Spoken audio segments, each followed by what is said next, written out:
মালিক পক্ষ হাই হাই মালিক পক্ষ হাই হাই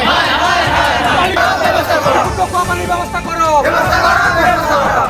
স্থায়ী শিক্ষিত যুবক যুৱতী নিযুক্তি কৰাৰ ব্যবস্থা কৰো টিয়কৰ জগদুৱাৰ চাহ বাগিচাৰ শ্ৰমিকসকলে বিগত সময়ছোৱাত বহুকেইটা সমস্যাৰ সন্মুখীন হ'বলগীয়া হৈছে। তাৰ ভিতৰত বিশুদ্ধ খোৱা পানী, চিকিৎসা সেৱা, শিক্ষা, বিদ্যুৎ, পথঘাট, শৌচাগাৰ আদি জ্বলন্ত সমস্যা সমাধানৰ বাবে জগদুৱাৰ চাহ বাগিচা কৰ্তৃপক্ষক বহুবাৰ জনাই আহিছে যদিও কৰ্তৃপক্ষৰ পৰা এই পৰ্যন্ত কোনো সুফল লাভ নকৰাত আজি পুৱাই আটাছা টিয়ক উপশাখা সমিতিৰ উদ্যোগত আটাছাৰ জগদুৱাৰ প্ৰাথমিক গোটৰ সহযোগত বাগিচাৰ কাৰ্যালয়তে প্ৰতিবাদ সাব্যস্ত কৰে।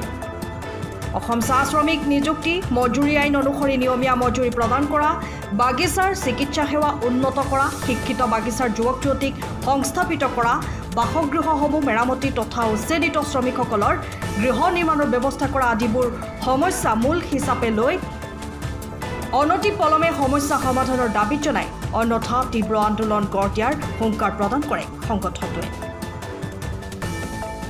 আজি আমি আটাছা টিয়ক উপশাখা সমিতিয়ে জগদুৱাৰ প্ৰাথমিক গোটৰ সহযোগত জগদুৱাৰ চাহ বাগিচাৰ বিভিন্ন জ্বলন্ত সমস্যা সমাধানৰ ক্ষেত্ৰত এক প্ৰতিবাদী কাৰ্যসূচী আমি হাতত লৈছোঁ। আৰু ইয়াৰ পূৰ্বেও আমি বাগিচাৰ পৰিচালক মহোদয়ক আমি স্মৰণ পত্ৰ দিছোঁ, কিন্তু আজিলৈকে কিন্তু বাগিচাৰ যিসমূহ সমস্যা, আজি জগদুৱাৰ চাহ বাগিচাত বহুতো শিক্ষিত যুৱক যুৱতীয়ে তেওঁলোকক নিযুক্তিকৰণৰ ব্যৱস্থা কৰিবলৈ আমি দাবী জনাইছিলোঁ।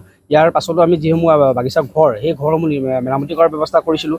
ইয়াৰ উপৰি জগদুৱাৰ চাহ বাগিচাৰ কেইঘৰমান শ্ৰমিক তেওঁলোক স্থায়ী বাসিন্দা, তেওঁলোকৰ কিন্তু ঘৰসমূহ উচ্ছেদ কৰি দিছে বাগিচা কৰ্তৃপক্ষই। আমি তেখেতসকলক কৈছিলোঁ যে আপোনালোকে ঠিক আছে বাগিচা তেওঁলোকে ঘৰ তেওঁলোকে উচ্ছেদ কৰক, কিন্তু বাগিচা উচ্ছেদ কৰাৰ পাছত আপোনালোকে মানে তেওঁলোকক ঘৰ বনোৱাৰ ব্যৱস্থাটো কৰি দিয়ক। কিন্তু আজিলৈকে কিন্তু এই সমস্যাসমূহ সমাধানৰ ক্ষেত্ৰত কিন্তু বাগিচা কৰ্তৃপক্ষই কোনো ধৰণৰ আচলতে ভূমিকা গ্ৰহণ কৰা নাই, যাৰ বাবে আজি আমি প্ৰতিবাদী কাৰ্যসূচী আমি হাতত লৈছোঁ।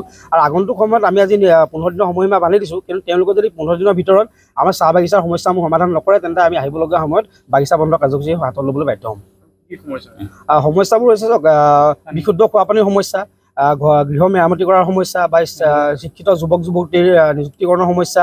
ইয়াৰ যি ডিছপেঞ্চেৰী এক আছে, সেই ডিছপেঞ্চেৰী আমি 8 ঘণ্টাকৈ আমি তেওঁলোকৰ চিকিৎসা আগবঢ়াবলৈ কৈছোঁ। ইয়াৰ উপৰি কি বুলি কয়, যিসমূহ বাগিচাৰ স্থায়ী শ্ৰমিকৰ ঘৰ উচ্ছেদ কৰিছে তেওঁলোকক থাকিবলৈ উচিত আচলতে মাটি প্ৰদান কৰিবলৈ আমি দাবী জনাইছোঁ।